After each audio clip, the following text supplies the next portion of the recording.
he is. It's about time. Sorry, It isn't Bishop Forey time, that's for sure. it's not 9:30 yet. Thomas, how you doing, brother? Good, Charlie. Good to see Hi, you. Thomas. Good to see Been a long you. time. For all three of us. Only this Eddie Hayes of happy memory. I know. I wish you were here. Yep. It was. I never forget, we had dinner someplace, the four of us, and he was there, and me too. What the occasion was. Sir, how are you? I'm overworked and underpaid.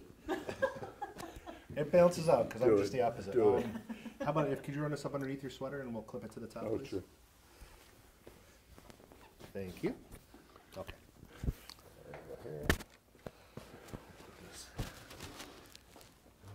And we got a water right here if you like. Everybody's got a water. Catherine?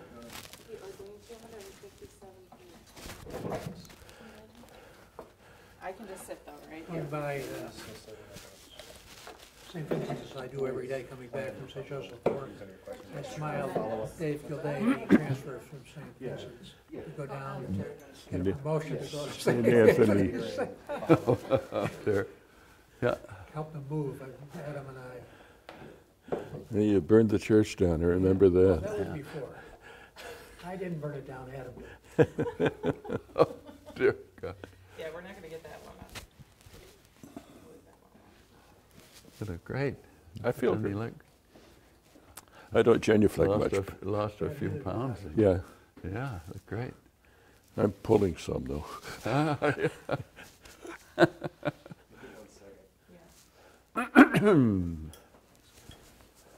Well, maybe I'll just kind of run through what we're hoping to do while you're setting up, if that works. Does that matter? I see you have a tall stool, so I'm sorry to see that. 'Cause I have no height. We're not sure it makes any difference what you want to do. Yeah, no. And we're well aware of it, Yeah. so. And I think that's, as I said, the just greatest kind kidding. of day of work I can show up for is when I don't have to do anything. But as I think Danielle explained to you, we're really just looking for a conversation. It's not gonna be a lot of like, tell me about this very specific thing. We just wanna hear you guys reflecting on, you know, your time in the diocese and the work and how it had an impact on the diocese all these years later. So we'll kind of Well, it's all talk in, negative. well, it's kind of talk in broad strokes and we'll, You know, you We'll just folks let may you know guys- this, yeah, but yeah. maybe not. I was concerned that there's likely to be a transition, and Danielle will be a key element in the transition. So we were chit-chatting one day, and I says, you know, there's a lot of history there, and it's nice to talk about it, but it has some implications for today, and whatever's tomorrow ought to know a little bit how we got somewhere where we are today. And with that, she invited me down, and we spent an hour. The only problem was, she said, well, you got to write this up. But the I only, had a similar conversation with Bishop. I've been after him for years about. well, at any rate, the better news is she said, well, you can come down and talk with those other two thieves from Robber's Roost. So what we're hoping to capture is, I've always heard through the years, and I think it's a blessing we can have you all in one room, but I've always heard through the years about this place. You know, it almost seems magical and mystical to me, you know. And there isn't a lot. I had Mickey pull, you know, information on the house, and there really isn't a lot at all on the house. There's documents about it being sold and that kind of thing, but not the origins of it. And when I would hear stories from you and from other folks, it was, you know, you'd come home from your day's work, and you all had such significant roles in the diocese. And you'd come home, and maybe you had a little something, and you sit down, and you talk about. And then whatever we'd have the issue party was today. afterwards. Race, Charlie Brady, you know, a social justice issue, Vatican II, whatever it is, healthcare. So we were hoping a conversation on those things, and then we would kind of snip those up and break them into topic areas. But we don't want to hold you to that. Catherine will kind of walk you through some themes maybe and get you talking and then move you to the topic. Does that sound or No- try to- None of us ever sat in the bishop's chair. That's right. I'm pretty sure Praise it's not the gonna Lord. be on camera. So Security? I'll move away. So everybody's mics are good? Sound good? Okay. So just to kind of get things started, I thought maybe we could just start with just basic introduction from each of you, just to kind of explain who you are and what, you know, it's impossible to capture in a short way everything that you've done here, but, you know, name, what you've been up to, kind of what your main diocese was. Start over there. Yeah. And then. I'm the youngest, you see, that's the reason they're picking on me. All right, you've been chosen. Why don't you lead us off? Well, I was ordained in 1959, and this is a little story that you'll both appreciate. I come back after shoveling the snow. That was one of the assistants' duty at a funeral. And by this time, we had a rather interesting pastor.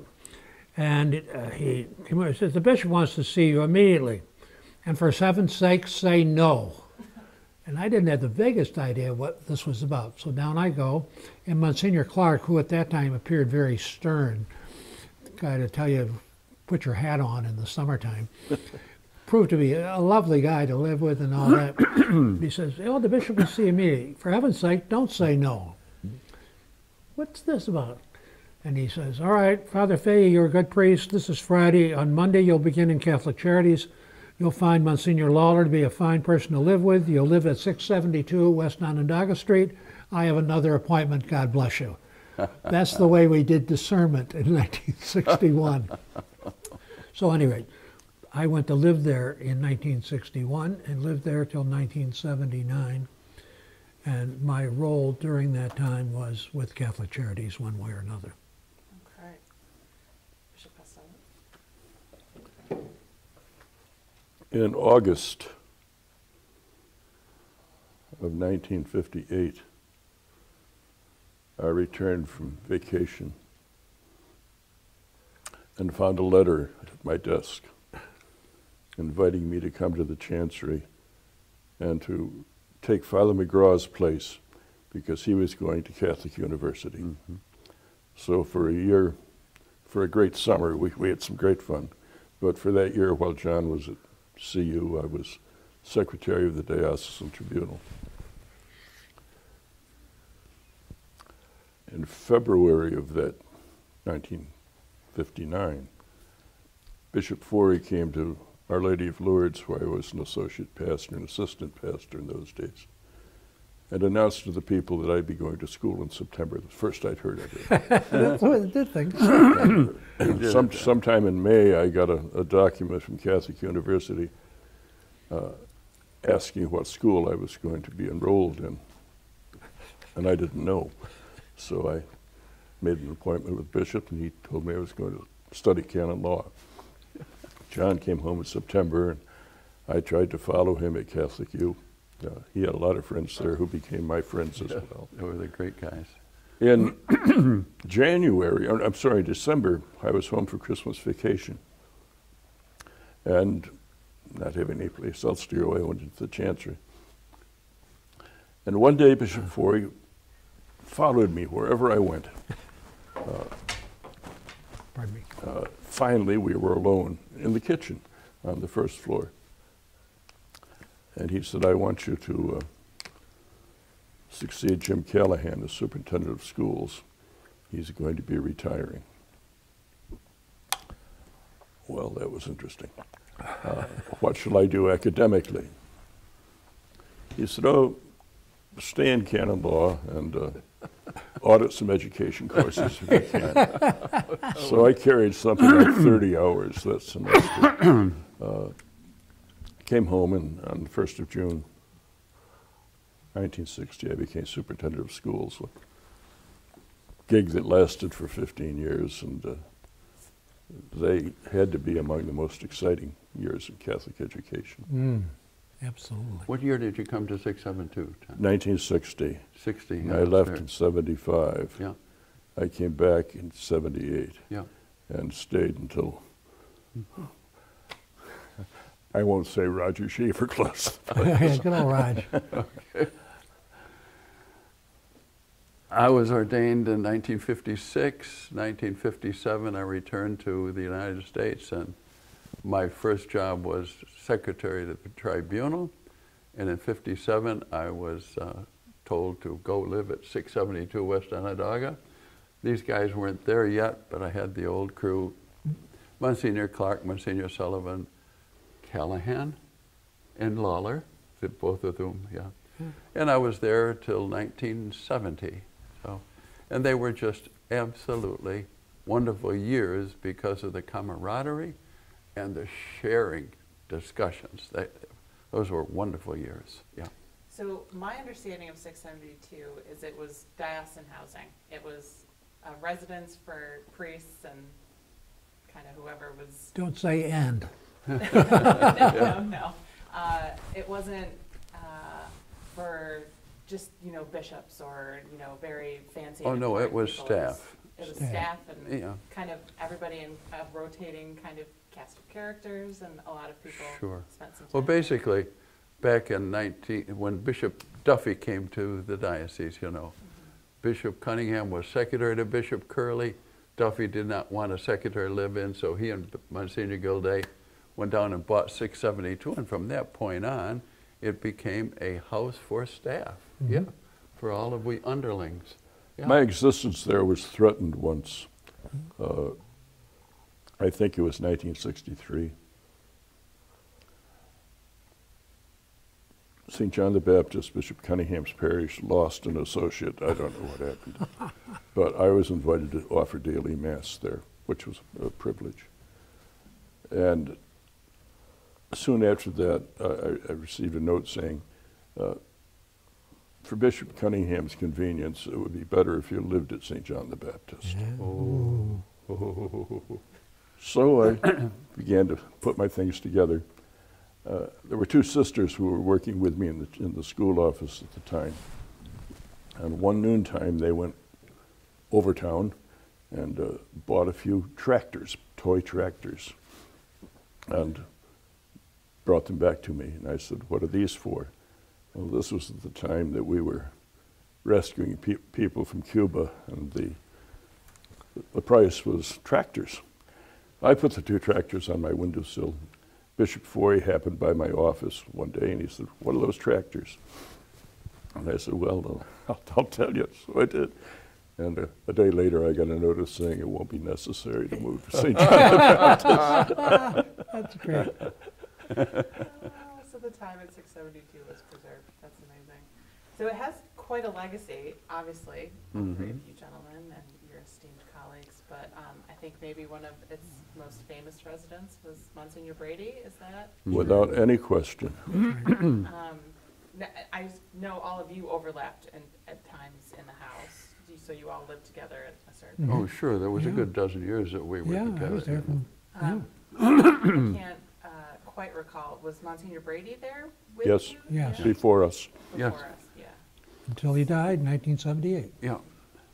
He was living at the French church, I think, and when Dave That's Northrup right. moved up St. John, and then everyone worried that he wasn't taking care of himself, wasn't getting good meals, so they invited him into West Onondaga, and under Martha's care, and he was there all those years, and he was such an inspiration.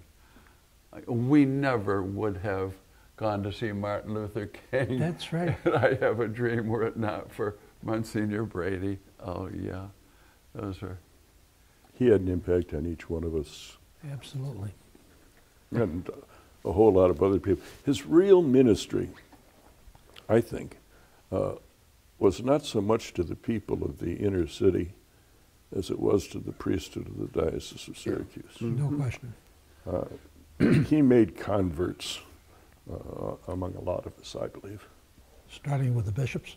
Yes. That's right. Oh yeah, that's. And everyone was little. Yeah, gorgeous little, gorgeous little John. Nothing, he was never, oh, pardon me, after you. I remember when Tom was named to become a bishop, and Charlie Brady comes and says, "My little Tommy is going to become a Oh, he said it to me, he was so thrilled. He was delighted, gorgeous little John. There's a sad story connected to that. Yeah. Charlie was to be one of my two chaplains when I was ordained a bishop. The other was one of the youngest priests of the diocese, Paul Angelico. And you can tell the story of March On better a than I. beautiful March afternoon, I get a call from the housekeeper saying, "Monsignor Brady's in the driveway. They think he's dead."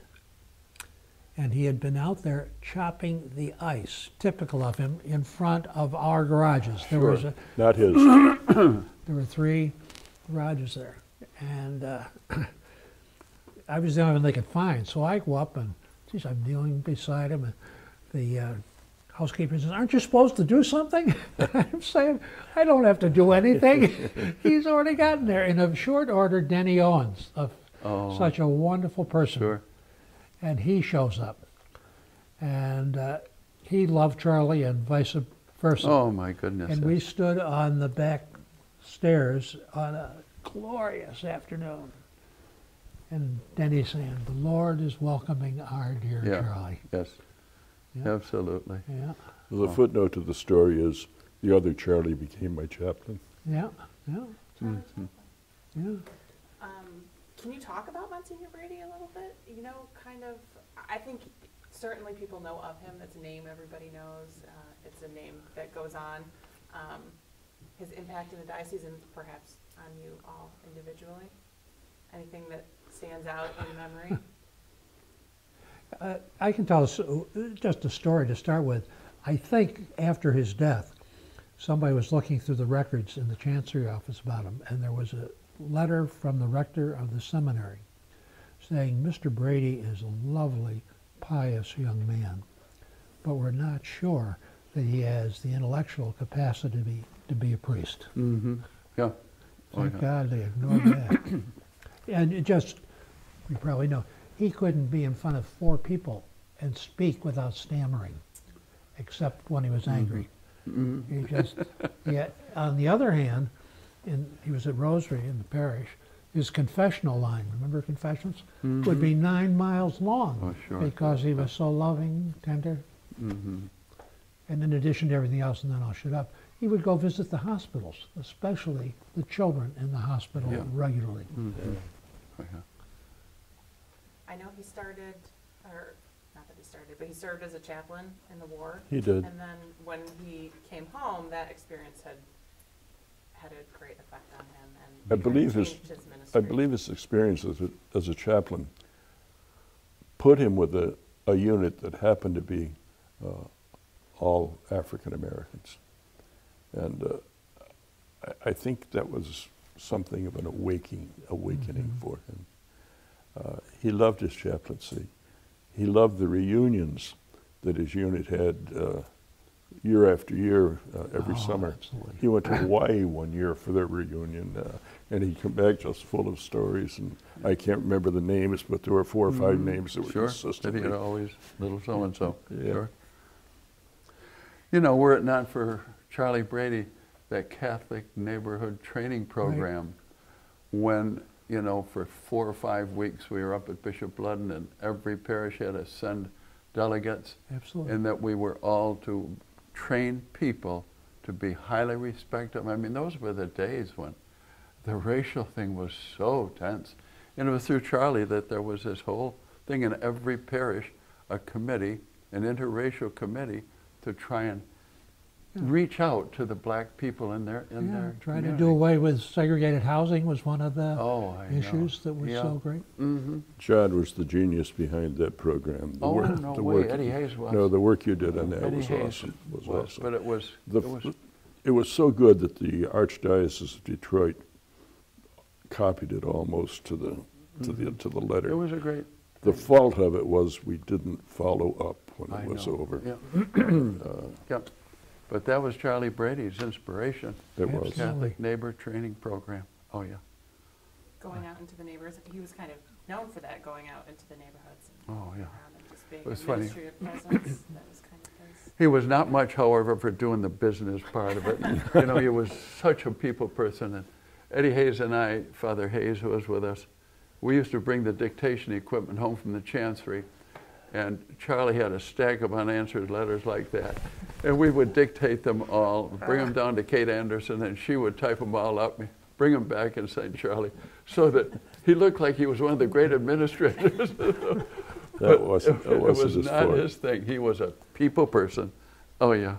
So you mentioned, and I can't let it pass, you mentioned that it was Father Brady's inspiration and his influence that kind of led you to see Martin Luther King? Oh, yeah. I Oh, know yeah. you were in Montgomery. Yeah, I was not at the I Have a Dream speech. Yeah, John was. You weren't with I us? was unable to go. Oh, I think okay. Charlie was I there. was Oh, on yeah. the fourth step. Yeah, that's I was, right. I was, I was not there, And- but I did go to Selma or Yeah. Montgomery. Can you talk about that experience it- and what led you well, to I be a mean, part of it? It was just amazing. At the time, we didn't realize what we were a part of. And then we saw that mall just filled. And there was Martin Luther King up there and the whole gang. And I was with some of my cathedral classmates. I don't know if we got separated, but Yeah. it was drama. Oh, Yeah. Because, again, it was hotter than hell. yeah, And this long string of people, yeah. and they had one boring speech after another from every organization under the sun. And then he got up and just Yeah. Oh, lifted everybody. yeah. We forget the times, but one of the buses, they would not allow them to have lunch or, because when they knew that one of our buses, Syracuse, was heading toward the march, they wouldn't let them have lunch or stay or gas. And that's how tense race relationships were. It's hard to go back to those days. It was very In tense. fact, downtown Washington, it was emptied except for the people Uh-huh. who were there Yeah. for that. Yeah. But it was an experience. I know I never would have Yeah, had any part of that were it not for Charlie Brady. yeah. You can leave this part out, but it was real. Watch it. Well, no, it's nothing, because it's a bit self-aggrandizing. But at any rate, it was typical of Charlie. He came home one night and he was really fussing. We couldn't, every once in a while, there'd be a good reason and we'd get it out of him and let him spout. But this was the reason, that's right, that was the signal. But in this particular occasion, we couldn't quite figure out, well, his car had broken down. Oh, And somehow he was supposed to get a car from somebody, oh, and it wasn't coming through. uh-oh, yeah, So we in the house bought him a car. yeah, yeah, A blue Oldsmobile, Our Lady's car. yeah. Oh, yeah. He lived his poverty. Yeah. Yeah, he lived it. There were a lot of people that depended upon Charlie, and some of them took advantage of him. Yeah. He couldn't keep a dollar in his pocket. No, He could hardly keep a coat on his back. I know. He gave away everything that he had. And he was so patient with them. This won't lead us too far astray, but it's typical of it. Syracuse was distinguished by having not one but two poverty programs that particularly both Tom and I were involved in different ways. And one of them was a very aggressive kind of a thing. One was out of Syracuse University, and one was out in the more public area under Bill Walsh, who was the mayor at that time, and named it the Crusade for Opportunity, no less. But it was at this time that particularly John and Eddie Hayes and so on had helped move the Brady Foundation to a new home down on Oxford Street, Yeah, which had multiple purposes to it. And Charlie had a modest amount of money to give to people for food, and had an arrangement with the local grocer about that they'd take chits there and then he would reimburse them.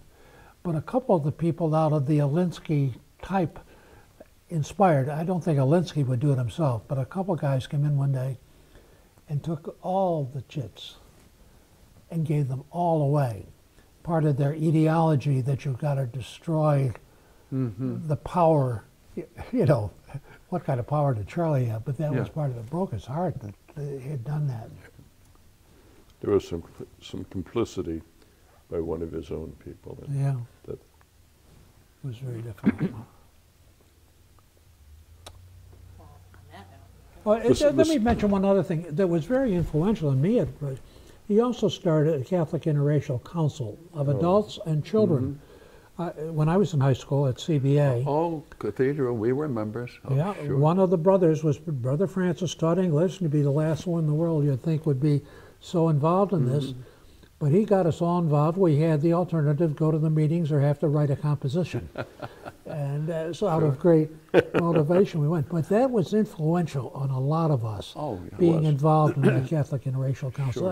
I think of St. Anthony, I think of Cathedral, The I think whole of parochial CBA. league, you know, Yeah. everybody was in the Catholic Interracial Council, sure. And that was Charlie Brady. Yeah. Father Tom McLaughlin, who was one of our all-time best orators, was very active. I think he was the president at one time. Really terrific. It had a huge impact on the city of Syracuse outside. The Saint of Syracuse Oh, is yeah, how he was everyone. dubbed. And hopefully we'll see that day. Mario Rossi, I think, gave him that. Yes, That that's right. encomium. I still have tucked away one of his columns on Charlie Brady. Yeah. My goodness. It's hard to believe that someone like that was right here in Syracuse. Mhm. Larger than life in Yeah. many ways, but such a humble guy from what I Yeah. understand. From Waterville, New York. no From less. Waterville. That's Where right. even is that? Come on. That's where he's buried. Yeah, Really? Mm-hmm. I had no idea. An Irish colony. yeah. He went into Utica for high school. Mhm. It's, I don't know, what, 14, 15, 16 miles from Yeah, Waterville. yeah. And ended up changing the face of Syracuse. Oot one, ought one, he used to say. Yeah. August 1st, Oot 1901, one, that ought was one. his Oot birthday. one, ought one. Yeah. I wish I could have met him. My goodness. I feel like I have, you know, Yeah. talking to you guys.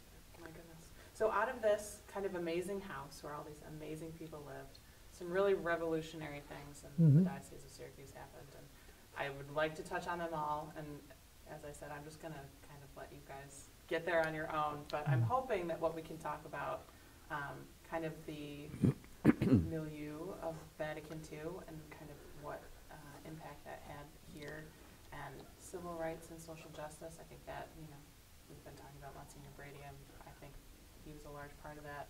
And then kind of the revolution in Catholic charities and Mhm. healthcare and Mhm. reorganizing the diocese and what happened with education in that time. I mean, that's a lot of ground to cover, but I'm hoping we can kind of get to it. But what makes sense as a place to start?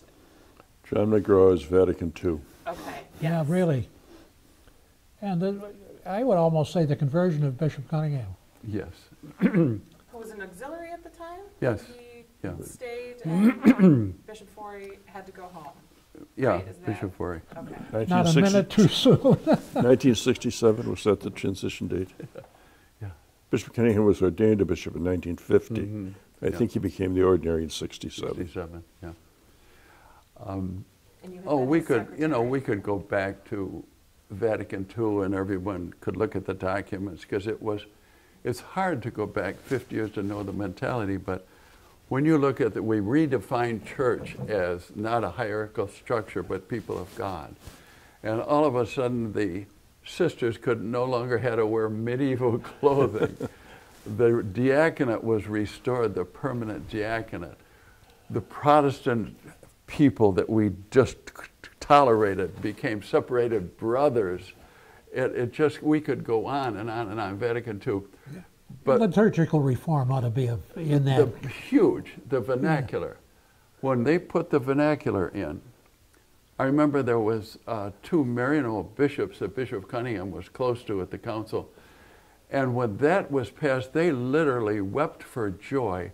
They had spent years and years in China and in Japan with that foreign language. And then they said, oh, we'd love to be missionaries again because we could go in and with the Japanese and Chinese language. Anyways, let me tell a quick story.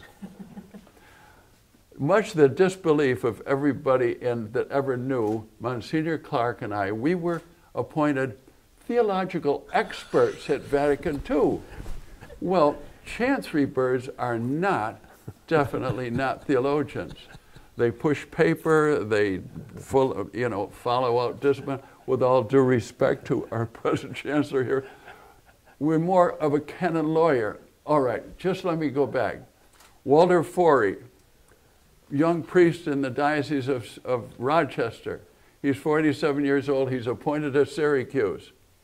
After a couple of years as Bishop of Syracuse, he really found the job so overwhelming. There's some that say he almost had a nervous breakdown.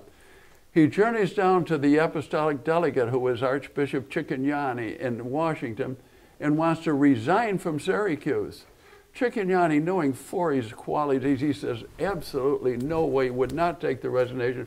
Well, what happened was a great friendship developed between Cicognani and Forey. I remember typing letters to, well, let's fast forward from the late 30s to 1962.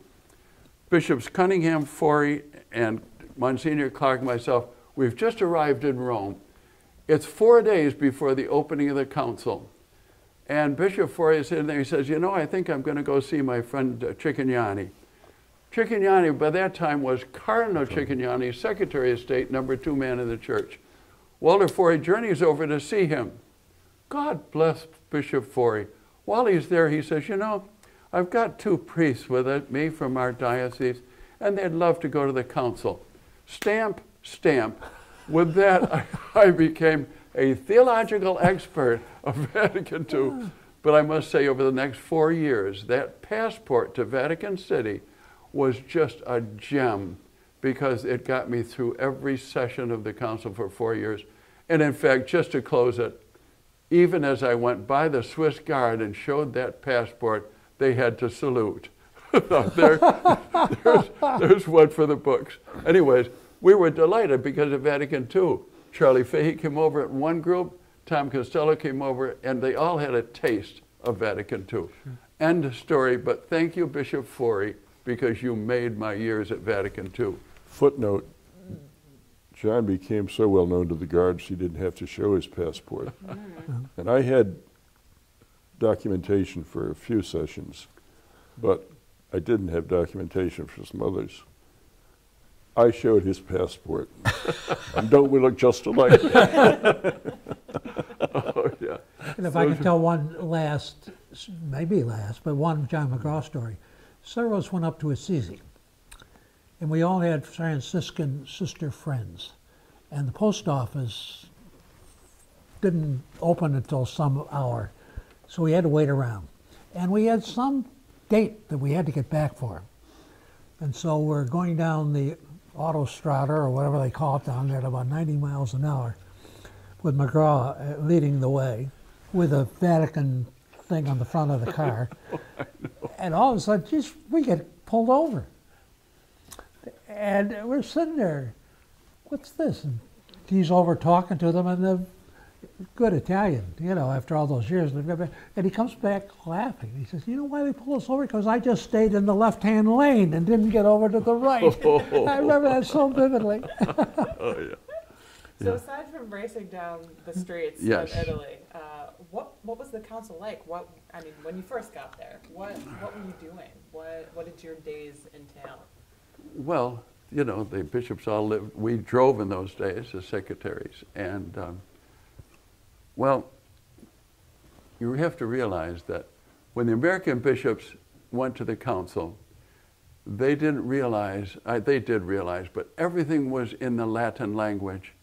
And they all sat there, you know, just, in fact, Cardinal Cushing of Boston wanted to say, put in simultaneous translations and I'll pay for it. But they wouldn't. Anyways, what happened eventually is that the bishops, they got together 5, 6 of us who became translators. And we would sit up in the balcony, and there were, for 10 minutes, we would translate what that bishop on the floor was saying.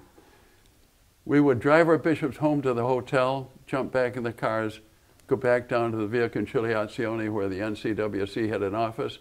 We would type up all of that so that every night for those 4 years, the American bishops had a report on what had happened at the council. That, you know, it was the council digest. It was one of the great things that we felt there. Yeah, it was wonderful.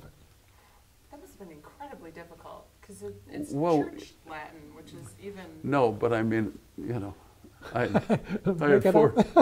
had 4 years in Rome as a student, so, you know, and all my classes were in Latin, so Latin was a second language. I'm not wanting to talk about John McGraw, that's enough. But That was great. But anyways, those were fabulous years, you know, just personally, but for the church, when we saw what happened. I can remember we had been there about 2 weeks. Bishops had been back and forth through the council. And I remember sitting in a lobby of one of the hotels, the Hassler, and there were 6 bishops, and they were all saying, "Did you hear? They're thinking about putting the Mass in the vernacular. Did you ever hear something so dumb?" And they all laughed. 6 weeks later, they're all voting for it. And the Mass went in the vernacular. Put the camera over there. You know, one of the nice things, though, also, in the period I was there, so often we had dinner with other people. Oh, yeah. They were always wonderful. Several times they were with secretaries when they became archbishops and Yeah, all that, yeah. but there was just a real Sure. camaraderie. That was Next nice. to Cardinal Ottaviani sitting over at the other table. Right. Anyways, I had trouble with the Latin only with the Spanish-speaking bishops. I found them Yeah. more difficult. Yeah. Yeah. The others I could you can fairly pick it well up, keep sure. up with what was going on. But It's amazing. So you also, I had no idea that you were both also. what were there? 4 weeks, I think. Yeah. Yeah, that Same was thing. wonderful. Bishop Cunningham decided to bring staff over, and It was great. every year That was he a did. great, Yeah, yeah. it was wonderful. Which portion of the meetings were you there for? I was third session. I was at the 4th. Yeah. What was being discussed? The decree on religious was passed, Yeah. and I forget what the other, maybe religious freedom, I don't know, Yeah. something like that. Yeah. And Charlie went over with Father Sizing. We took him over the Holy Land, and Oh, there was a little perk on the remember side. getting off the plane and Jan said, "You lucky dogs, there's going to be an intercession and we're going to the Holy Land." Yeah, those were funny. But you know, going back to West Onondaga Street, the best part of West Onondaga Street was that we not only were associates in all the different parts of the departments of the church, but we did become friends. And we rejoiced every time Tom Costello opened a new school or Charlie Fahey built a new nursing home. We were all part of the growth. It was, Absolutely. it was community. There at the- was no very nice. competition between the departments. That was in my mind, the joy of West Onondaga. Absolutely. Well, it had another effect that I think was very significant. We did not have staff meetings at the Chancery where the various departments Yeah. would come Yeah. together. It just didn't happen. So we had informal Sure. staff meetings Yeah, where right we there. lived. We invited Bishop Cunningham for dinner one night, and our plot was to try to sow this idea. I made a blunder. In our common room, there was a great big mirror, and I put a poster in the middle of the mirror which said, "None of us is as smart as all of us." I remember that. That was not helpful. That was not helpful. And we, Come down before the bishop showed up? no, unfortunately, it stayed on. Oh, yeah. Yeah, we became real and we didn't friends, have too. staff meetings after that either. Yes, and one that I so missed being here was Father Ed Hayes. Yes. He was the tribunal, and he was certainly us as a foursome, you know. Yes. He was just part of that spirit of West Onondaga Very Street. much so. Yeah, and we were never in competition. That's the thing. We didn't, even when you had a fight for your budget with Bishop Forey, we were with you. That's right. Bishop Forey stayed on a little bit too long, unfortunately, and we were moving along with a lot of stuff, and we were building in the new Loretto, then new Loretto. Steel's there, they're digging the foundation, and so I get a letter from Bishop Forey. "I'm sure you'll agree this is all foolishness. You're to cease and desist immediately." Those were, we really cried at West Onondaga those nights. Yeah, so I go to Bishop Cunningham, and this is where he played such a pivotal role of keeping Bishop Forey happy and yet Sure. keeping things going, keep protecting him in a way. And he said, "Charlie, just throw that away and don't tell anybody." Yeah. Did it make it to the official archives? Yeah, that was before shredders, but it was gone. I think the council was a conversion experience for Bishop Oh, I Cunningham. think so. No question of it. Yeah. Yeah, you know, He was vicar general and kind of the hatchet man of the diocese, but when he went over and just met, he became international, if you will, Yeah. and he came home and he was a much more wonderful bishop as a result of it. Yeah. This probably shouldn't go on tape, but I'll say it anyway. And that is, one day one of our wacky priests went into Bishop Forey and said to him, "I've been made Bishop of Syracuse." And with a twinkle in his eye, Bishop Forey says, "Can I have a few days to get my things together?" The guy says, "Well, okay." And he walks down the hall and hears Father Monsignor Bishop Cunningham pounding away. He pushes the door open and says, "But as for you, you son of a bitch, get out immediately." Charles. But that was sort of the hatchet man, you know. That's right, he was the hatchet But, man. and the good news is, maybe a lot of priests, but by the time he died, I would say he died beloved. Oh, I do think so, yeah. I made a grave mistake one day when I said to him, "You've become a better bishop than you're capable of being." But he did. It was Really great. it was a growth experience for him. Yeah. And Dr. McGraw helped that Well, it process. sure did. Can't stand it. Anyways, Did you have a sense, and I guess this goes for 672 and for the time during the council, did you have a sense of what was happening, of the hugeness of what was happening, or the amazing spirit that was kind of moving at the house? Did you know at the time, or is it only in hindsight? looking the only back thing that you I can see? say is that the trees were in the way of the forest. There was so much going on. If were it not for West Onondaga Street, we never probably would have reflected on the days. But there was so much going on. One of the most difficult things coming on Vatican II is they had to not only tell the priests they had to say Mass in the vernacular, but they had to turn the altar around. And these dear old priests who for 40, 50 years have been going out, talking to the wall with Dominus Vobiscum, we had to tell them to turn the altar around. And those, when you say, did I see the bigger picture? No, I can only see myself as the hatchet man going, saying, that altar has got to be turned around by confirmation or you're gone. That was my life at that time. I'm not sure I saw the big picture. We were at once the agents and the subjects of change. Yeah.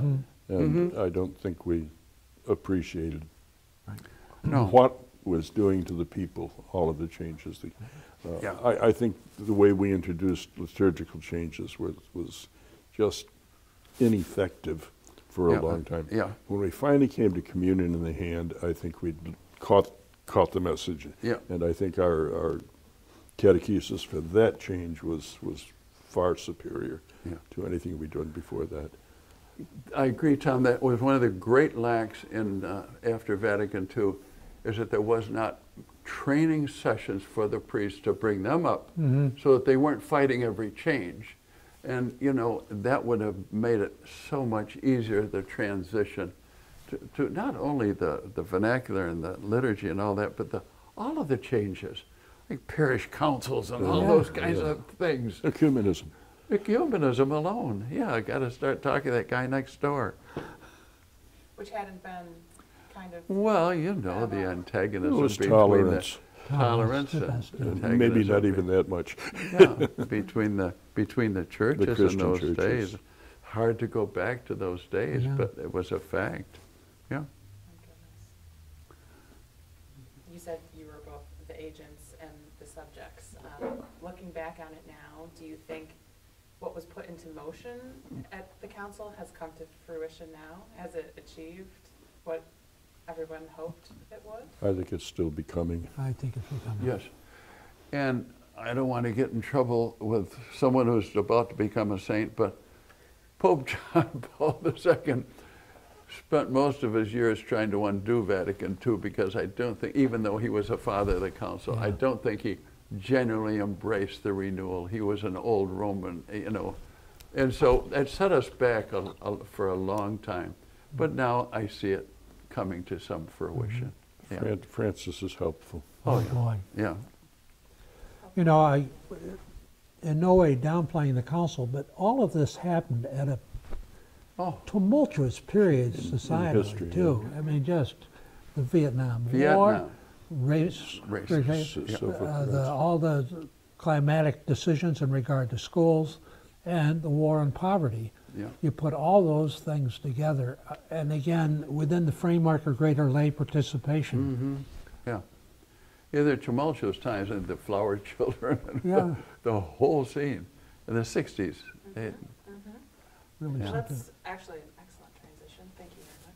Well, I don't want to downplay Vatican, because Vatican didn't stop. All these things Sure. where we tried to address Sure. them, Exactly. we were infused, as Tom said, having been so influenced, I think we're all ready to become more engaged than we would have been a generation prior to that. Sure.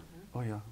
Well, you make me think of, we've been talking so much about Monsignor Brady, but you also make me think of the Berrigans and Oh, sure. Father Ray McVeigh Mhm. and all of their, these sorts of guys who are really doing kind of some radical stuff Yeah. for the times, Right even, on. even now, honestly. And to have come right here from Syracuse. I And, know. You think about everything up here, but really at the local level, it was really happening here too. So, can you talk about those times? I know that each of you, your work was obviously a very important piece of all of those tumultuous times. Schools, the war on poverty through Catholic Charities and all that kind of thing. So, You mentioned Father McVeigh. Stories. He had his appointment with Bishop Forey, and we tried so hard to put him in a Roman collar. And of course, he showed up for Forey in the old sweater. It was Ray McVeigh. He was truly a gem. He was so authentic. Yeah. And his work carries on. I know. It does. That's the great Look at genius that. of it. That's right. Unity Acres. Unity Acres, sure. And everybody thought he was crazy buying Yeah. that place in I Orwell. know that old Oh, but remember, sanitarium. he was pounding on the table because he wanted to do something at, what was it, the barracks up on Lake Ontario. Yes. And somebody was selling him something. And he was so angry that the bishop wouldn't go along with it. And thank goodness Unity Acres became available. Yes. We had a wonderful layman who actually ended up working for the diocese, C. Walter Driscoll. Yep. And he was the State Department of Social Services over the whole area. He came up to me one day and he said, Father Fahey, what are you going to do about Unity Acres? It's a fire trap of the first water. What are you going to do about it? I said, I'm not going to do anything about it. What are you going to do about it? Oh, yeah. But it lasted all these years. Yeah, it's been wonderful. It continues. They just Oh, fix is the it ever? roof, I think, so. People go there in the summer and down to the Graymoor in the winter. A Yeah. lot of the street people. Whoops. That's not supposed to happen. I was supposed to turn this off, wasn't I? Let me just do that. One other big impact of Bishop Forey's or Bishop Cunningham's participation in the council was his real interest in ecumenism when he came home. Yeah. He really was the Catholic mover in the way the interracial interfaith council developed itself. He doesn't get a lot of credit for that. John was at his side, and Well, you I know, those were don't know how many talks you gave yeah, to those were times. the Protestant groups when Yeah. when it was first opened. That Yeah. was a real impact. Do you think I could separate myself? You guys talk for a minute now, just like I've got to go to the bathroom or something. Is that good? Yeah, just take the microphone. Oh. That's right. It'll sound funny. Here, you just put this in your pocket. Oh, okay. It's turned off. Oh, okay. And keep talking, but don't say bad things about me. I'll be What right would there back. even be to say? Though it's an externality that affected both Tom and myself more than would have John, was the New York State Catholic Conference. Yes, indeed. And a wonderful guy named Charlie Tobin, who was so good. But both of us were active. Oh, so I thought he was using the phone. I thought he was saying. No, I think he's going to the bathroom. Okay, sorry. But we both were very active participants in it with our individual responsibilities, but also just in general, and relationships with other dioceses and so on. And there were things from there that we learned and grew and know. And actually, when it came to some of the restructuring of the diocese in terms of having vicariates and all, Charlie Tobin was an indispensable, they trusted him, perhaps more than they would us. But that was a very felicitous relationship that I enjoyed for 25 years. Well, he was the executive secretary succeeding his father Yeah. in that same position. So the Tobin family and the Catholic Conference were almost synonymous for generations. Interesting. See, this is why we're talking to you guys. Maybe we can talk about schools a little bit. Would that be? If you'd like. I would like. Yeah, I would like to. Remember those days. Maybe we can start, you mentioned the kind of surprising notice that you got that, guess what, you're about to be superintendent of schools. Had you taught in schools? Had you had any experience with the schools before? What were you walking into when you started on June 1st, was it? My qualifications for the position were that my mother was a public school teacher, guidance counselor, principal. Her sister was also a teacher and a principal, she in the Syracuse district. So I grew up on a magazine called Normal Instructor and creating bulletin boards for the opening of school. I went to school myself, and that's the total of my qualification for the well, job. the canon law, though. Yeah, I mean, after Canon all, law. You studied That canon law. helped too. oh, you had your 8 years in the seminary. There were two sisters who were assigned to the office at the time. In fact, when Monsignor Callahan stepped down in February, they became acting superintendents. And God bless them, they were the wind beneath my wings. Yeah. And there was a secretary there who had gone back to Monsignor Gaudet's time in the office, Marion Gleason, who was Marion. also a savior for me. Yeah. So I tried to keep my eyes open and my mouth shut as best I could. It was an exciting time in the history of the schools in the Diocese of Syracuse. Yeah. He was a mover and a shaker, and that's why the schools began to really grow. There were I'll tell 10 parochial high schools in the city of Syracuse, the Parochial League, CBA and convent school.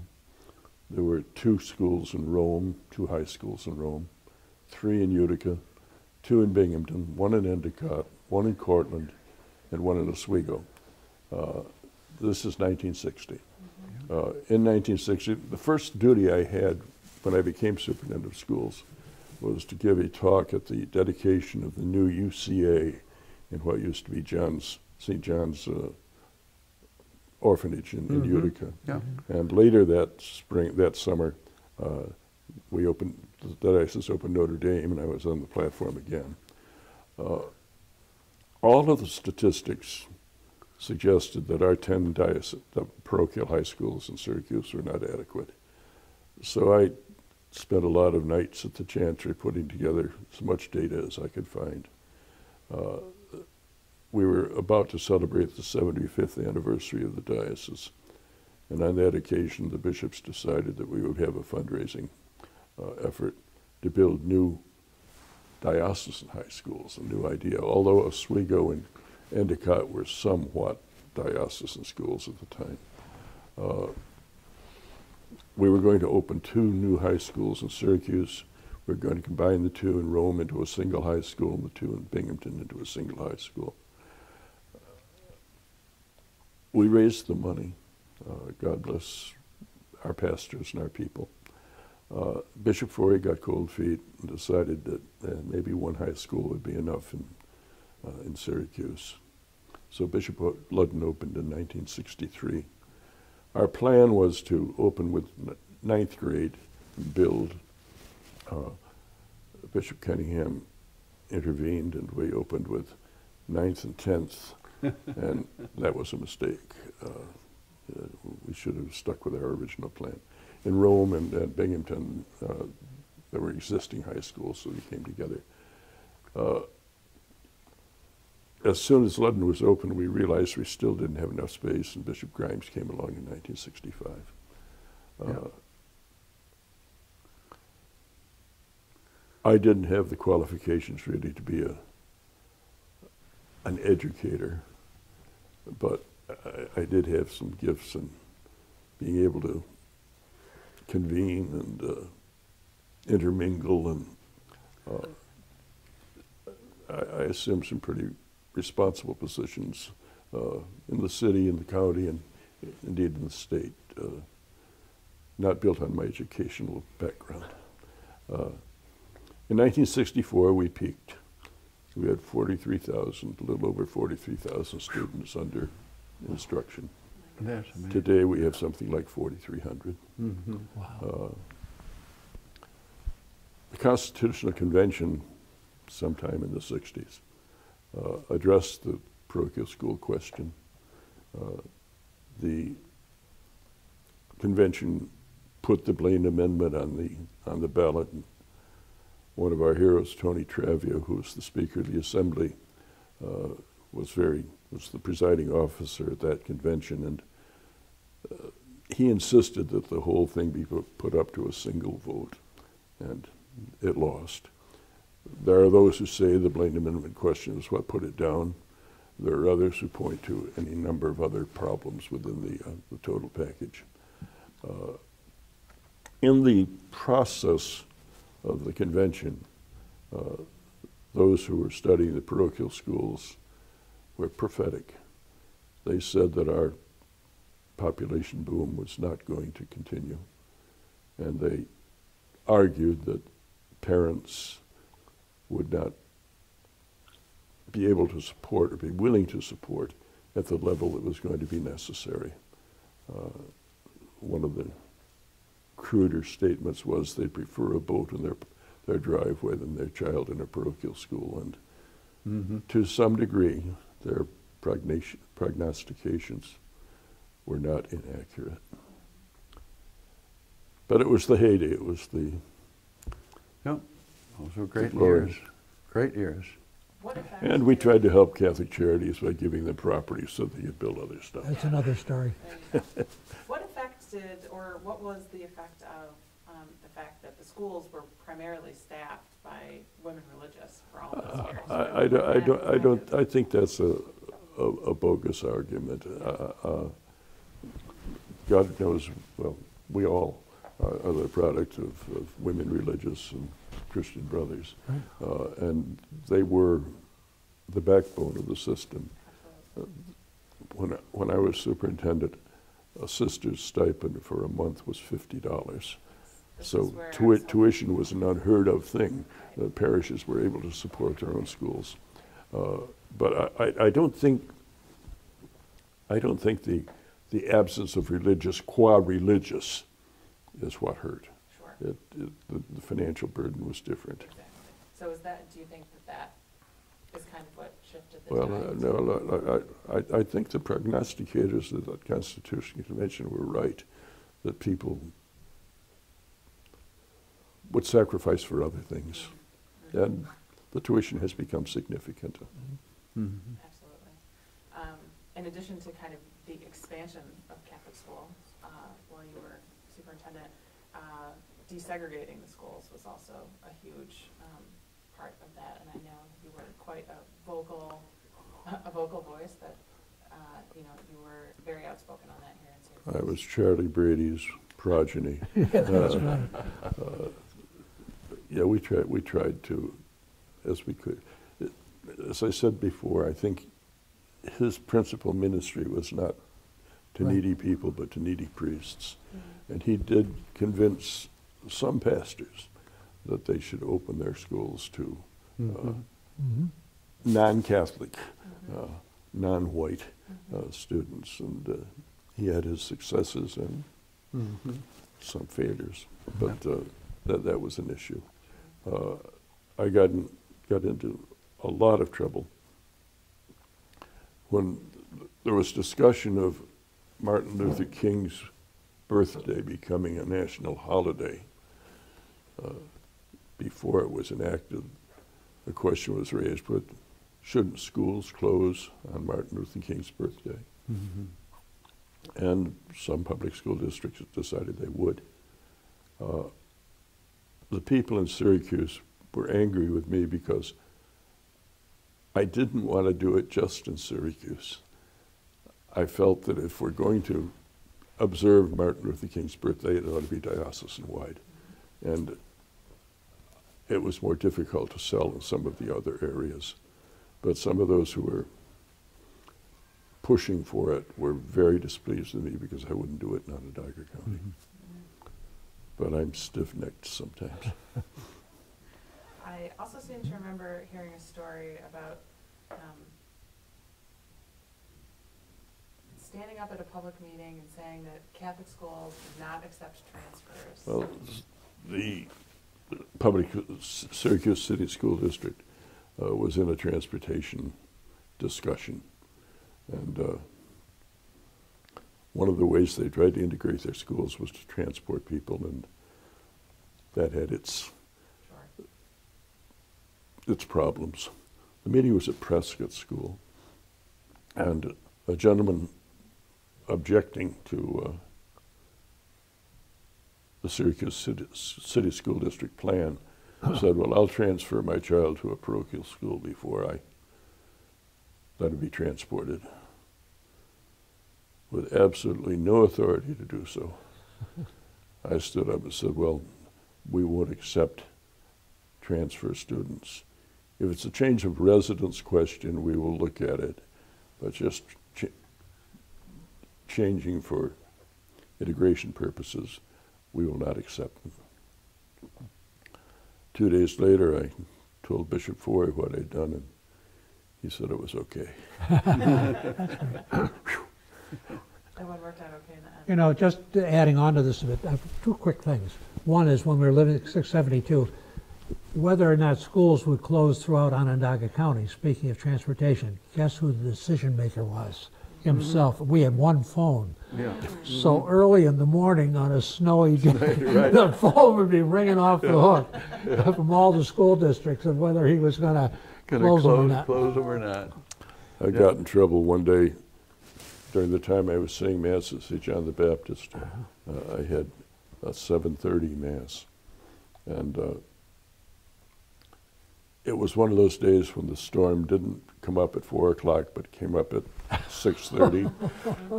And I didn't really become available until 8 o'clock, at which time several radio stations were saying, Monsignor Costello, where are you? That's right. Oh my goodness. The other little interesting vignette, a fellow got a hold of me about 4 months ago named Mike Antle. Now, I remember his father was a good basketball player, and we both tried out for Lemoyne scholarships on the same time. But anyway, this Mike Antle, graduate of CBA, is a somehow in the public relations department of the White Sox. And he's a skilled writer. And he's writing a history of the parochial league. I don't know whether he's gotten a hold of you or not. He has.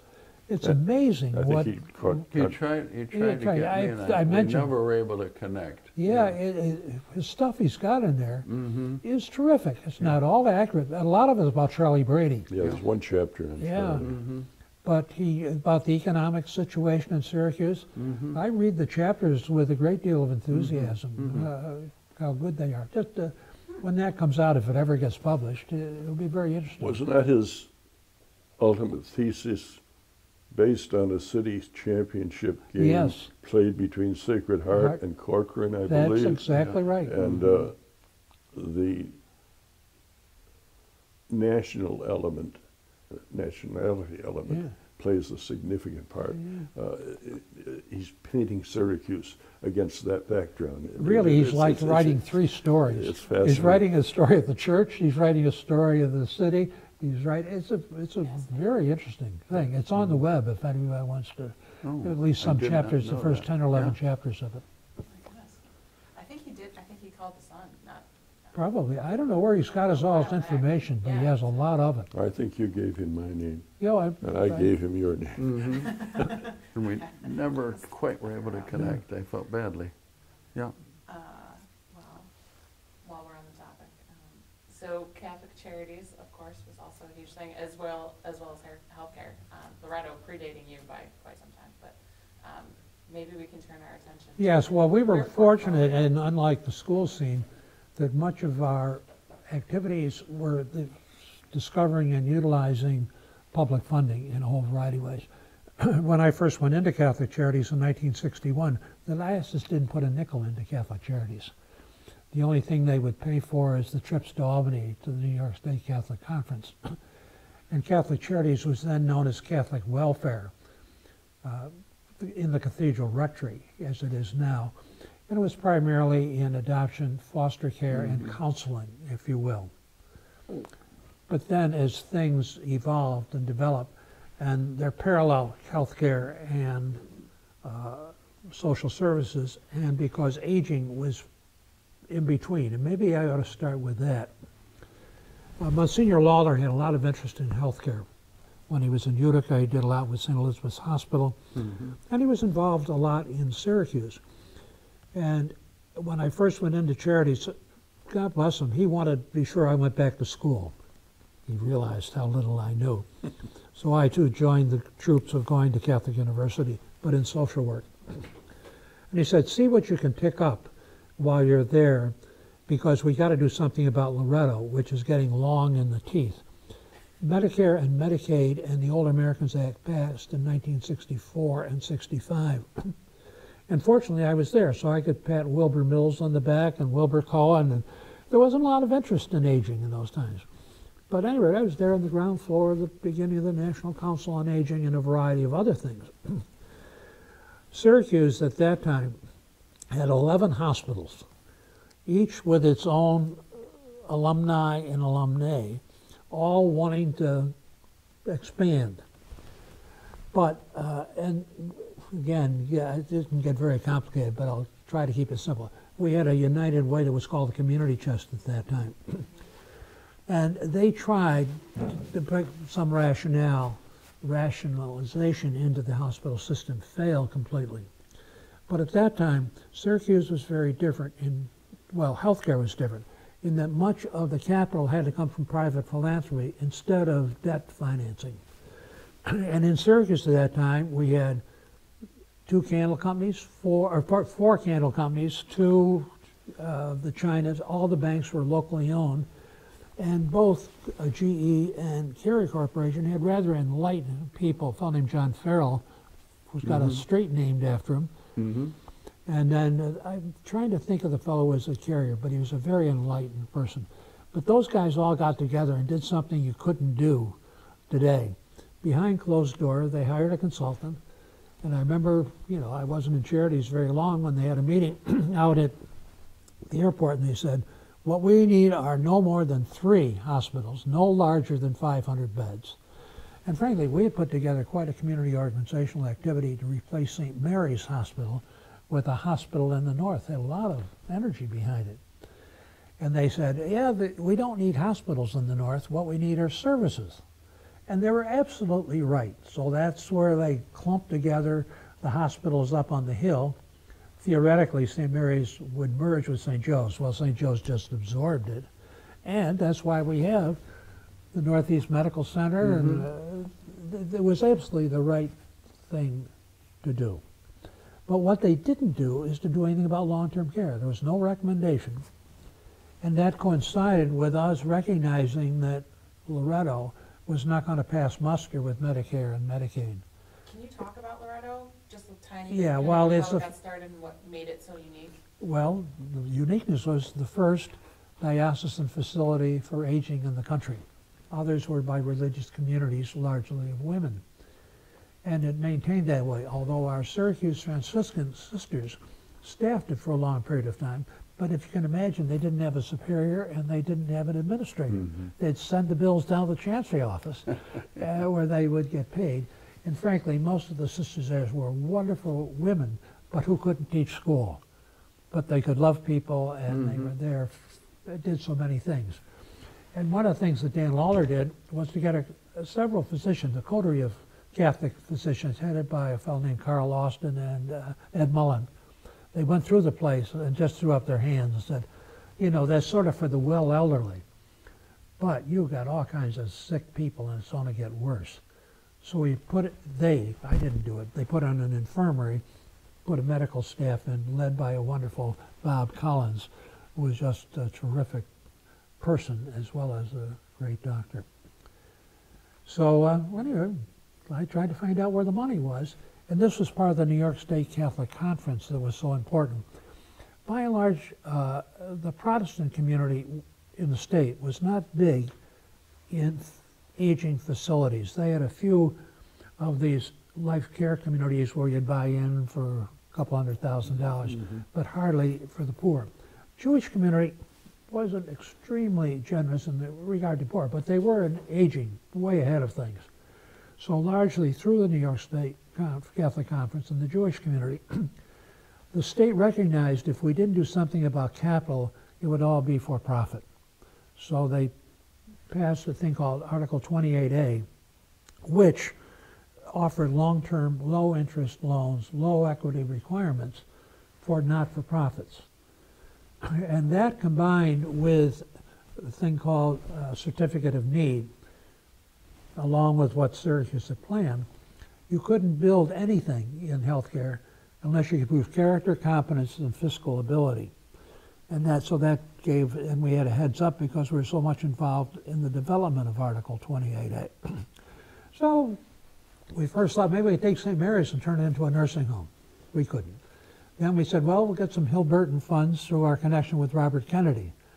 But that's when 28A was passed. And this is part of the wonderful story of personal relationships and living together. I said, Tom, you know, you were very prominent in all the Catholic high schools you built. You got more property than you really need. You've got athletic facilities up, you've got not. You suppose we could have some of that for nursing homes? And frankly, Tom couldn't have been more enthusiastic. And to the credit of Bishop Cunningham, it would not have happened without his supports. So that gave us the opportunity for the equity and the properties in felicitous place. And so we built 4 of them: Utica, Rome, Oswego, and St. Camillus. St. Camillus, yeah. And St. Camillus was the first one to open under Article 28A.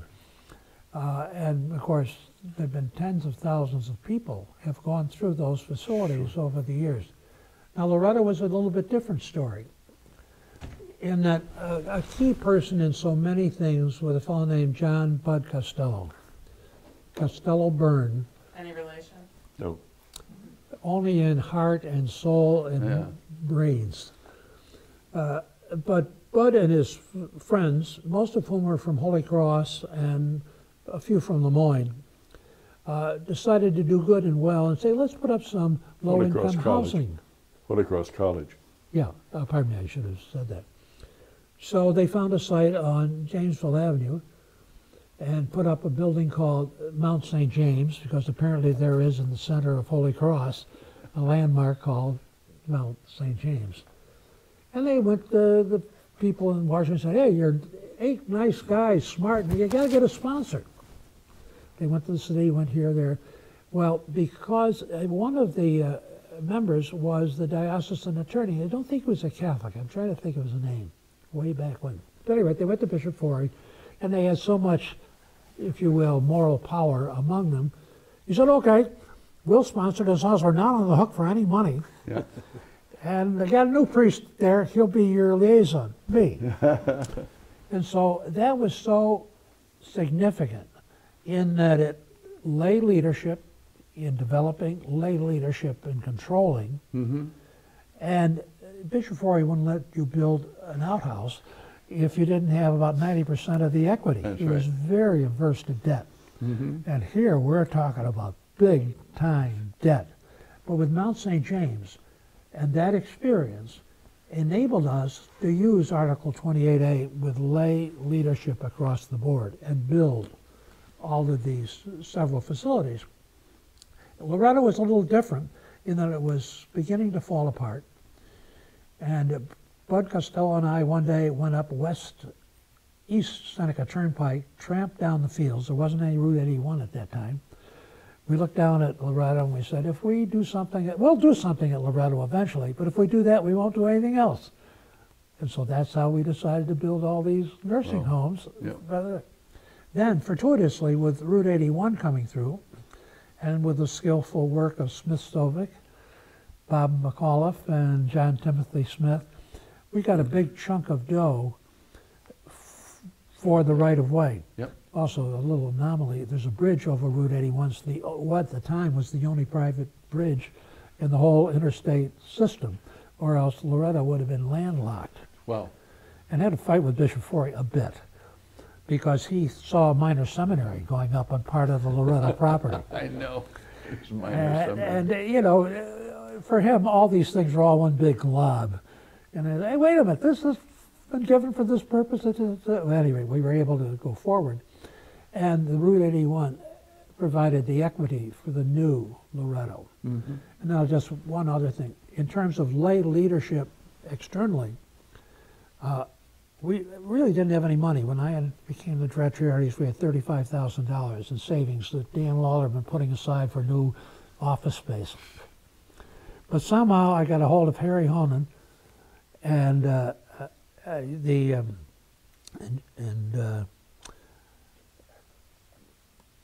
just trying to think, Jack Belinsky and Bob Barrett. And this was, Belinsky came later, but those two, I said, look, I only got this amount of money, but we could use you, and I think there are opportunities. If you earn your salary, I'll hire you. And we did. And that greatly, Harry did so much in foster care, and adoption, all kinds of stuff in the broad human service areas. And Bob Barrett, who was he had worked for Egan Real Estate, and he and a fellow named Ted Easter had developed the industrial parks where GE and Kerry Corporation were, but Ted Easter died, and he was wandering around doing nothing. And so Bud's partner said, why did you hire Barrett? Well, he was very skillful. So at any rate, out of that has grown Christopher Community, which the single owner of Christopher Community, or his Catholic Charities, they have 105 properties through upstate New York with 3,000 units of elderly housing. The first one we did was Bernadine Apartments down on the Loretto site. And so, but anyway, I could go on and on and on. So horizontally in the human service area, it was largely Harry Honan and then this Jack Belinsky, who I regret didn't become my successor. Not I was fond of my successor, but that we needed a priest rather than a layman, who was going on to be the director of charities in Rochester, adopting many of the things that he and we did there. But we had 4 neighborhood centers, we still do, in Syracuse, in addition to the Oxford Inn. So just a lot of stuff happened. So there were horizontal, and then the vertical with the nursing homes and the housing all over that. And wasn't it also during your tenure that Catholic Charities became its own separate organization from the diocese? Well, it always was. It was separately incorporated. The Catholic Charities in the 8 dioceses are special act corporations related to the not-for-profit corporation. And they had a designated membership, members being basically the owners, if you will, like the stockholders. So it was the Bishop, Vicar General, and the Director of Charities. It had always been that way. And that model then was adopted much more broadly across all of these new corporations exist that way. And I'll finish with this. One of the challenges as I look at our present chancellor is, while we got these things started through charities and Catholic auspices, do we still want to keep them connected with the church? And do we still want to infuse them, if you will, with the ethical and religious directives and more importantly, just the whole spirit of them? And frankly, this is self-aggrandizing, but I'll say it. I have had no portfolio in the diocese for the last 35 years, save a moral portfolio. So I've retained an activity with St. Camillus and with Loretto, where I'm a member of both corporations, but I'm not a director. I go to all their meetings, and just because of history and also because of competence, able to influence far more at Loretto than St. Camillus. I've mentioned this before, and this probably should be on the tape, but Bob Mack who was very helpful. He Yeah. was practically this one person who ran St. Joseph's Hospital and helped us a great deal. And he had an office in the Chancery when we were developing St. Camillus. But he tended to be, this is now mine. And his daughter is now the typical of his regime. And she's very able in many ways, but very reluctant to get, Costello and I both tried to get some sort of an interdigitation with Loretto. And it still might happen because it's very hard to keep these things afloat financially. Loretto's pretty good because it has a broad portfolio. Camillus is narrow and it's very vulnerable. One of the things that's happening in healthcare, doctors going off, getting out of the hospital, setting up their own practice. The thing called SOS, which are the orthopedic. Yeah. Didn't fix my hip very well. But they opened up right across from St. Camillus, and Camillus had to close its rehabilitation part. There it is. Be quiet. But that is the challenge of if the diocese wants Loretto and St. Camillus and Christopher Cunary to some extent have some ministerial activity, then there's got to be some commitment to somebody.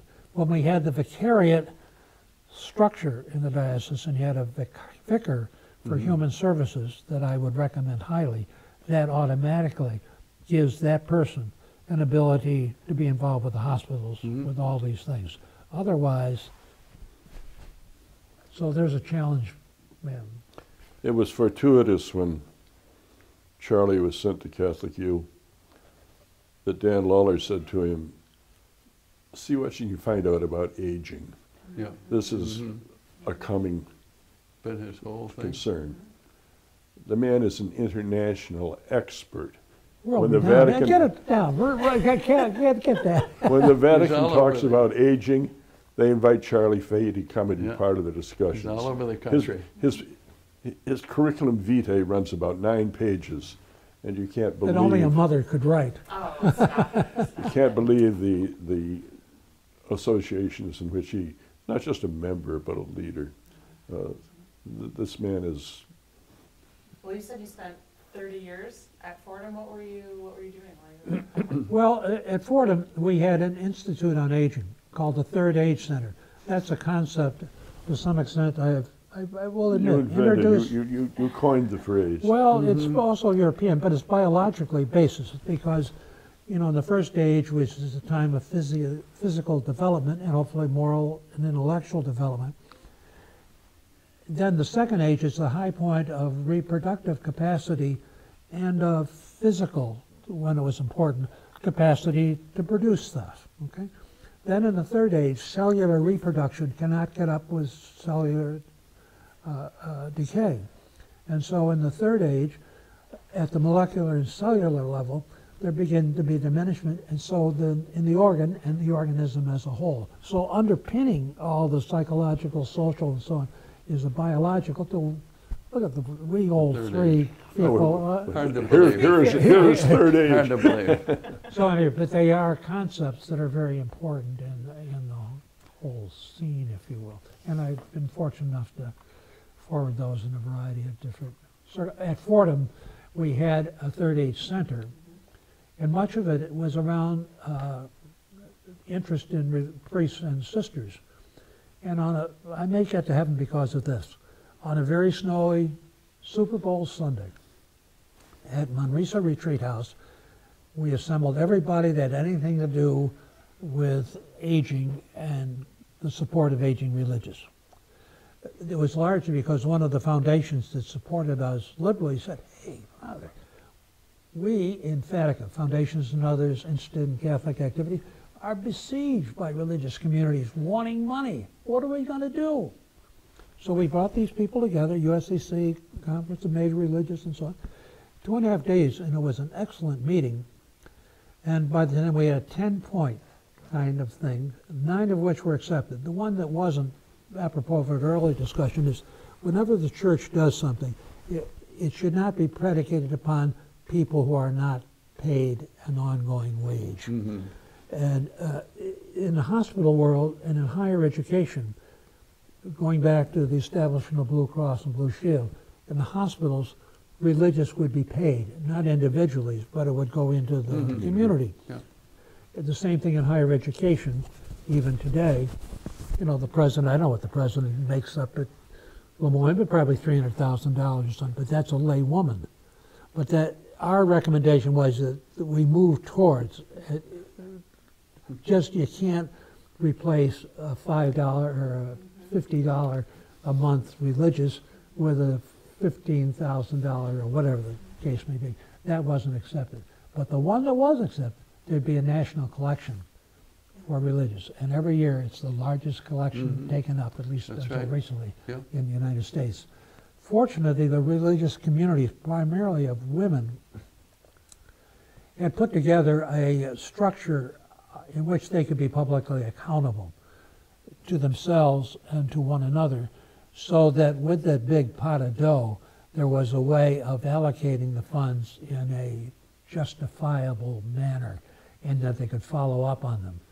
There's another organization called SOAR, Save Our Aging Religious, in which I've had some role to play, that collects a small amount of money, but the things that make a difference, a new van or better beds or things, where the others undergird the whole scene. And thank God, although this may be challenged, I always wondered about it, most religious communities did go into Medicare. Most religious communities have been deemed eligible for Medicaid. I've always been queasy about that because of the voluntary vow of poverty, especially if the religious community has other assets. That's right. And I just saw recently, for the first time out in someplace, Wisconsin, that they denied them Medicaid, saying the patrimony of the religious ought to be used and considered for Medicaid. But the vast majority of them are dually eligible. I think under ArchCare, which I am active, 9 religious communities, including the Jesuits, that we've been able to supply services for, the Murray Weigel Hall and all those sorts of things. Very good. That's part Are of what we I did coming before. to the conclusion? I think we are coming to the conclusion, and I was going to ask, thinking back on all of these things that you're proud of, things that you wish you had done better, things that you want the new chancellor to do, what, I just want to go. yeah. It's been wonderful. Yeah. Your time. You're starting a whole new topic. If you have any parting words. Well, I thought it was wonderful. I thought it was great going back and reliving the times with these guys at 672 West Onondaga. Significant time in our lives. Absolutely. Didn't quite realize it at the time, but reflecting back, and it did so much the diocese because we were not competitive. And I'm going to go. Thank you so much. Okay. I really appreciate it. Gentlemen, any reflective thoughts? 672 was a wonderful community. It wasn't just our community. We tried to open the house and absolutely. ourselves to a lot of other people. Charlie mentioned Bob McAuliffe, who just an outstanding attorney. Bob's children, like himself, all matriculated at Notre Dame University. And as the kids were coming home for vacations, not infrequently, Bob and Kathy would come to 672, Yeah, and the kids would know that that's where they were supposed to report to. yeah. We had a wedding reception there once for a rather prominent Syracusan who will be unnamed. And we used to try to open the house at New Year's to any of the priests that wanted to come in and view the scene. When I first went there, Monsignor Clark was the major domo. And as somebody mentioned, he had a strict, austere exterior, but he was a really warm-hearted human being. He insisted that every night after dinner, if we were home, we would meet in the chapel and pray the rosary together. Yeah. And that had a lot to do, I think, to bringing us together. There was also a layman who lived there whose name was Walter Mills. He had been a House of Providence young man. And in our chapel, there were 3 altars It was a small chapel. But when, in our day, we all went out for Mass, I think, but in prior times, some of the guys said Mass in the house. And Walter was capable of serving 3 Masses at a time. Yeah. And we had 2 wonderful Polish housekeepers, Yeah. Martha and Rose Zakrewski, who were just so good to us. And their successor was Arlene O'Connor, who was a mother to us, really. Yes. And she was assisted by Frances Anderson, Kate Anderson's mom. So it was a wonderful house. It was a place to live, get away from the office, and sometimes to interdigitate what offices needed to know about one another. And we all became great friends, obviously. Yeah. One little funny incident, I won't tell the one I've told on you so much. But You one may. night we said, we got a fireplace. We never used this fireplace. So I don't know where we broke up crates or something. No, there were some birch logs in it. Yeah, whatever. Anyway, we got it going. And Mike Dietrich had the room right above it. And we almost suffocated him to death because it had been capped. In addition to which, at a later time, we found 166 bats in that chimney. We used to have bats once in a while. That was one of Charlie Brady's real gripes. He had a sailor summer hat, flat with a. They called them sailors, and he kept in his room. And unfortunately, up at the top of the window frames, we didn't realize that it was open. And once in a while, Charlie would get a bat in his room, and the first thing he would do, he'd put on the helmet and then try to chase it. In fact, it came to the point where we had tennis rackets at each floor. That was the most effective weapon against a bat. Yeah. It was a batty house. Yeah. It was a batty house. Oh dear. Who was the last one out? Who locked the door on the way out? It closed. I was there when we closed. Yeah. Yeah. What was? You must have come in. I left in '79. Yeah, I came back. Because I had your room for a while. Yeah, And yes, then you did. You killed the rug, That's right. swinging your golf club. Yeah. I came back in '78, and we left, I think, in '80 or '81. Probably because it was just after I left for Fordham. It made sense. Yeah. It was a wonderful place to live, and but as our rectories had more and more empty space, it didn't make a whole lot of sense to spend $40,000 a year to maintain that house. So it was closed. It was sold. It's a famous piece of architecture. Archimedes Russell is the architect, and I don't know if he did the cathedral. We did a lot of places. He did a whole lot of stuff at the university. Yeah. There was a picture in the paper on the web, I should say, not long ago, in which there was some house that he had done up on the hill, and it was identical to our 672. I said, wait a minute, that's same blueprint. That's our house. And it's still quite beautiful, I have to say. Yeah. Unfortunately, there were 2 beautiful fir trees on either side of the entrance that are gone. And I don't like the yellow paint that they've used on the woodwork. In our time, it was a dark red, and I thought that was far more attractive. But who am I to criticize? The house next door to us, incidentally, was some kind of a social service facility. Yes, he was. And also, I think the fellow that did from Chittenango, what's famous children's story or whatever. But I think he lived there too. But it was Child and Family was next door to us. Yeah, that property is unfortunately in disrepair these days. You know, sometime the Catholic Son ought to do.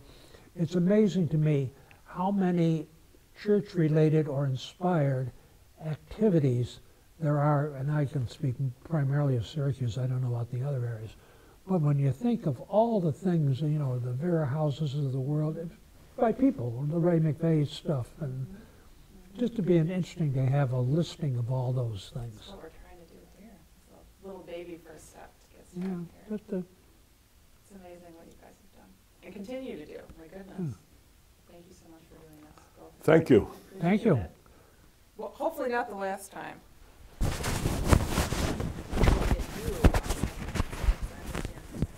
Quite a big birthday next year, is that right? Coming up? Birthday? Yeah. Next year? Oh, that'll be next year.